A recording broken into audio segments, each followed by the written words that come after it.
Hi guys, narito na ang pangatlong kabanata ng pagbalik sa nakaraan ng makapangyarihang mandirigma at strategies.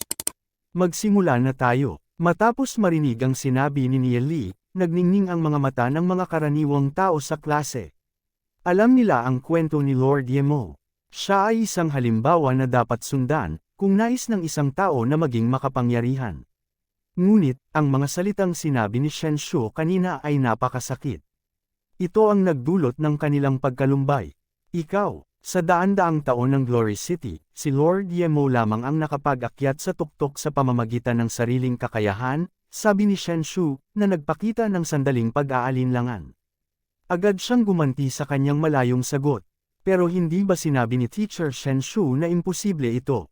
Bakit ka nagpapahayag ng mga salitang magkasalungat?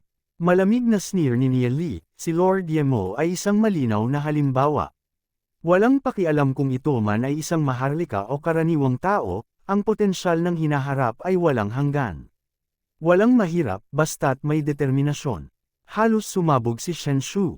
Ang lalaking ito ay masyadong mapanira. Lagi niyang natutuklasan ang mga butas sa kanyang mga salita at patuloy na umaatake. Wala siyang galang sa nakatatanda. Tiningnan niya ng malamig si Nia Lee. Nang ahas siyang labanan siya sa harap ng napakaraming tao. Hindi niya papayagan na makalusot si Nia Lee sa hinaharap. Hindi kalayuan kay Nia Lee, tinitingnan siya ni Du Zi. Puno ng pasasalamat ang kanyang mga mata. Bagaman si Nia Lee ay isang maharlika, naglakas loob pa rin siyang mapag-alitan ni Teacher Shen Shu upang ipagtanggol ang mga karaniwang tao. Ito ay lubos na nagpaantig sa kanya. Ang puso ng isang kabataan ay napakadalinsangan, kaya't nakita na niya si Nia Lee bilang kanyang kaibigan. Mataas ang pagmamate ni Shen Shu, matalas ang dila mo, sa tingin mo ba sa ganitong paraan ay mababago mo ang malupit na katotohanan? Tiningnan mo lamang ang maluwalhating sandali ni Lord Yemo, ngunit hindi mo nakita kung gaano karaming tao ang nabigo. Hindi na kailangang pag-usapan pa ang pagiging isang demon spiritualist, maging ang pagiging isang fighter ay napakahirap na makamit.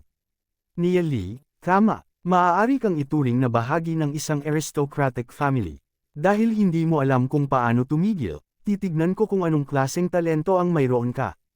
Ibinaling ni Shen Shu ang kanyang ulo at tiningnan ang pergamino sa kanyang mga kamay.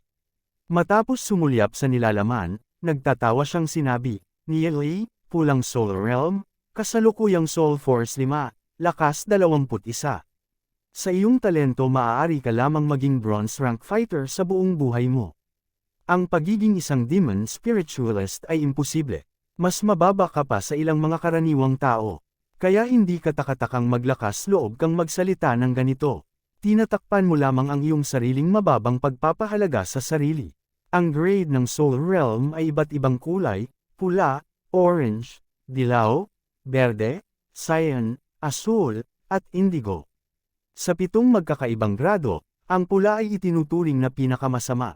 Ito ang pinakamahina sa pinakamababang antas. Karaniwang tao ay magkakaroon ng orange o dilaw na Soul Realm. Ang pagkakaroon ng berde o cyan na Soul Realm ay itinuturing na isang henyo. Pagdating naman sa asul at indigo na Soul Realms, ang mga ito ay umiiral lamang sa mga alamat. Matapos marinig ang sinabi ni Shen Shu, nagsimulang maawa ang grupo ng mga estudyanteng karaniwan kay Nia Lee. Bilang isang maharlika, ang talento ni Nia Lee ay itinuturing na pinakamasama. Natatakot sila na mahirap para sa kanya na magkaroon ng anumang tagumpay sa kanyang buhay. Tumingin si Ye Zion kay Nia Lee at tahimik na napabuntong hininga.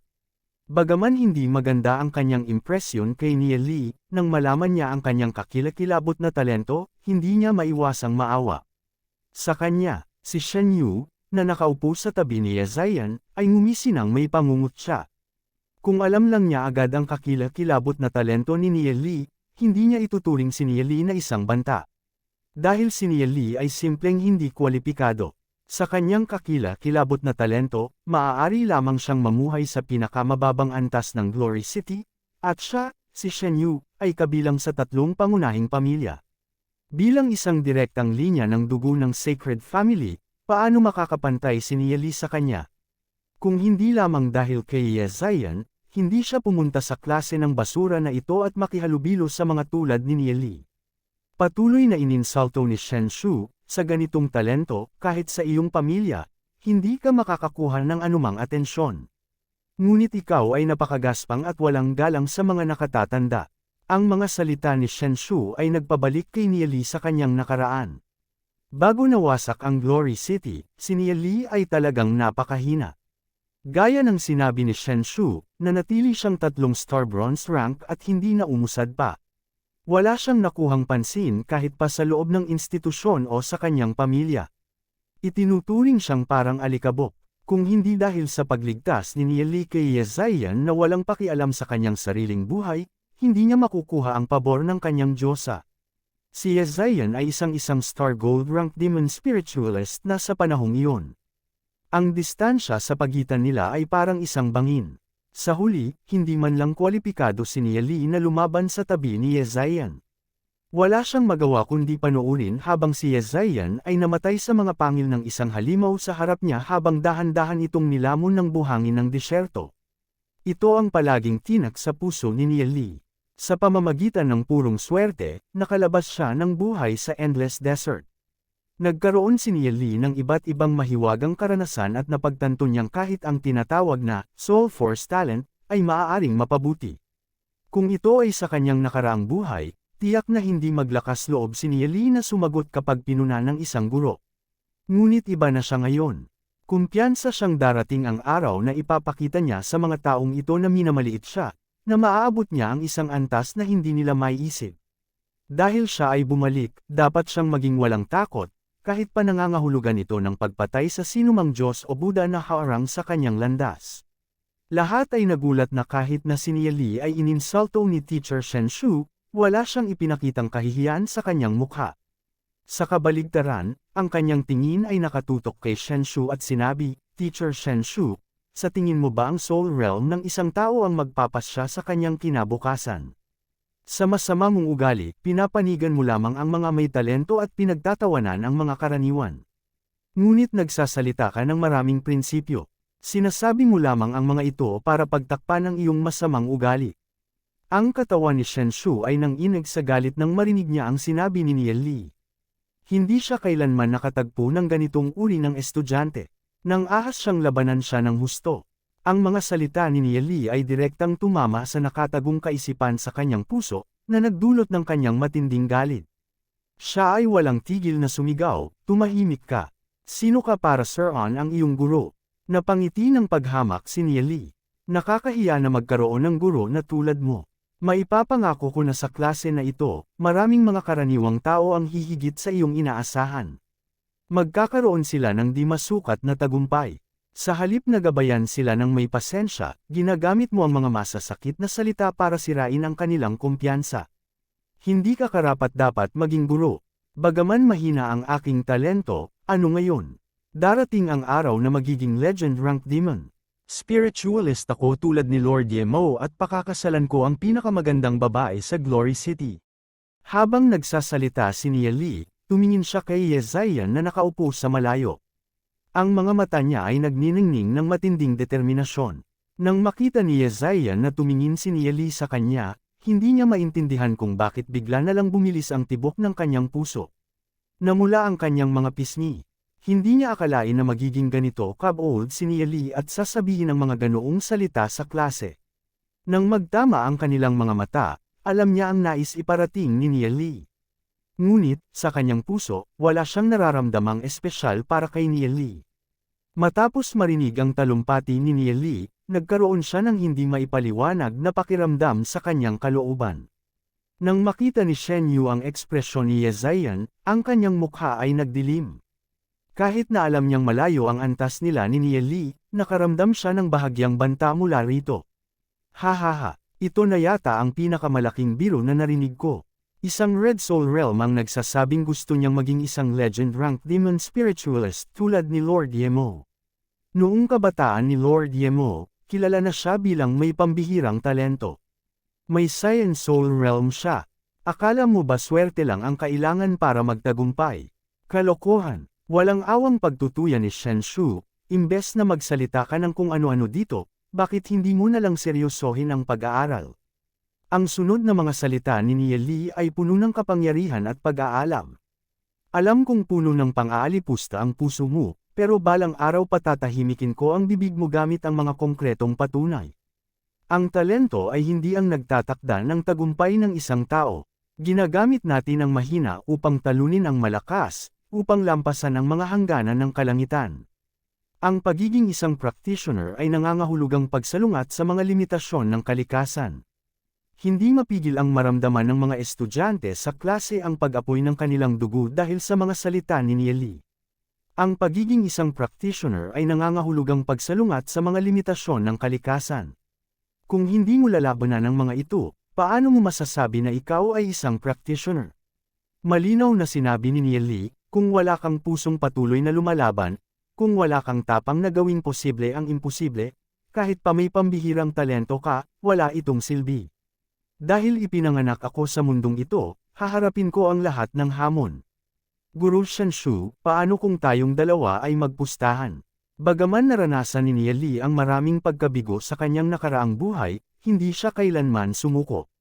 Dahil binigyan siya ng pagkakataon ng langit na muling ipanganak, sa pagkakataong ito ay gagamitin niya ang di makayanang bilis upang maabot ang rurok.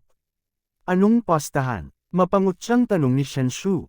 Magpustahan tayo na sa darating na pagsusulit sa loob ng 2 buwan, makakamit ko ang bronze rank. Kung hindi ko magawa ito, aalis ako sa instituto. Kung makamit ko ang bronze rank, ikaw ang aalis, papayag ka ba? Sabi ni Neely nang walang takot, habang tumitingin kay Shanshu. Nang marinig ng lahat ang sinabi ni Neely, lahat ay nagulat. Hindi nila inakalang maglalakas loob si Neely na mag-alok ng ganitong pustahan kay Guru Shanshu. Bagaman umaasa silang manalo si Neely, naramdaman nilang halos imposible ito. Hahaha, nakakatawa ka naman, nagsasabi kang aabot ka sa bronze rank sa loob ng 2 buwan. Akala mo ba kaya mong itaas ang soul force mo mula 5 hanggang 100 sa loob ng 2 buwan? Puno ng pangungutya ang mukha ni Shanshu. Akala ba ni Neely ay nasisiraan siya ng bait? Isa lang ang tanong ko. Papayag ka ba o hindi? Hindi pinansin ni Neely ang sinabi ni Shanshu. Dahil dyan, bakit naman hindi? Hindi ako naniniwala na isang mayabang na bata tulad mo ay may kayang patunayan.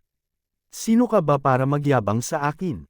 Malakas na, bulyo ni Shanshu, sa sobrang kabastusan mo sa iyong guro, sa susunod na 2 buwan ay tatayo ka sa likod ng silid at makikinig sa klase.